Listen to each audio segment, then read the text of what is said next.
গীতা সুগীতা কর্তব্য কিমন্বৈ শাস্ত্র বিস্তরৈ যা স্বয়ং পদ্মনাভস্য মুখ পদ্মাদ বিনিসৃত।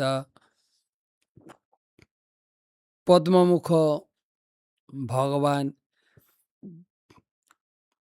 কৃষ্ণের মুখ নিঃসৃত বাণী এই ভগবত গীতা পাঠ করলে আর অন্য শাস্ত্রের পড়ার কোনো প্রয়োজন নেই। আজকের ৭১ নম্বর শ্লোক, একসপ্ততিতম শ্লোক। বিহায় কামান যশর্মান পুমাংশ্চরতি নিঃস্পৃহ নির্মম নিরহংকার সশান্তিম অধিগচ্ছতি। বিহায় কামান যশর্বান পুমাংশ্চরতি নিঃস্পৃহ নির্মম নিরহংকার সশান্তিম অধিগচ্ছতি।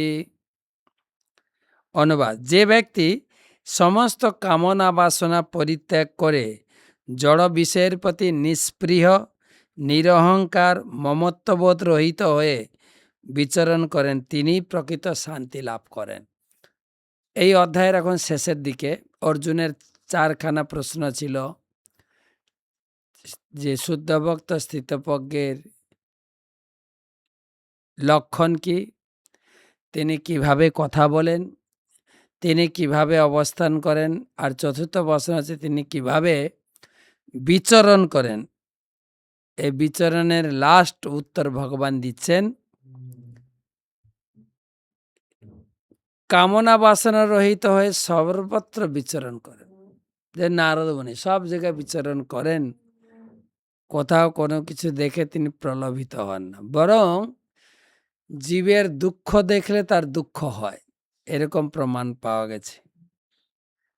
তাই যদি নিরহংকার, নিষ্প্রিয় আর মমত্ব বোধ শোনা, এই জগতে আমার কিছুই নেই, এভরিথিং বিলংস টু গড, সব ভগবানের সম্পত্তি, এই মনে করে তিনি যখন বিচরণ করেন, কোনো বিষয় সম্পত্তিকে নিজের বিষয় বলে মনে করেন না, তিনি নির্বিঘ্নে নির্ঝঞ্ঝাটে তিনি বিচরণ করতে পারেন। তিনি স্থিতপ্রজ্ঞ, তার বুদ্ধি স্থির হয়েছে।